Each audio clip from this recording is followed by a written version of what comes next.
সাধারণত প্রত্যেকটা মুহূর্ত চলে যায়, আমরা ধরে রাখতে পারি না, চেষ্টা করলেও সেটাকে আঁকড়ে ধরে রাখতে পারি না। কিন্তু ছবি আঁকার পর বা কোনো ছবি ক্যাপচার করার পর আমার এটা মনে হয় যে আমি ওই মুহূর্তটাকে ধরে রাখতে পেরেছি, এবং ভবিষ্যতে ওটাকে আমি যখন দেখব তখন এই মুহূর্তটাকে আমার ভীষণভাবে মনে পড়বে। তো তার জন্যই মূলত ছবি আঁকা, ফটো তোলা এগুলো আমার ভীষণ পছন্দের।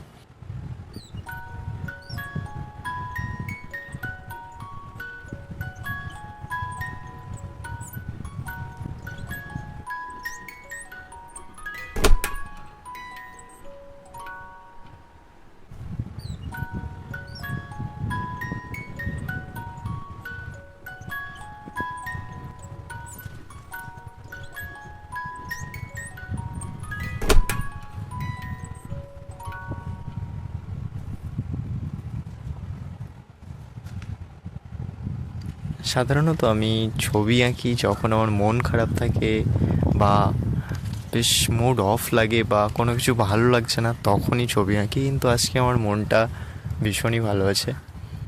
চেষ্টা করছি কিছু, আমি অতটাও ভালো ড্রয়িং করতে পারি না,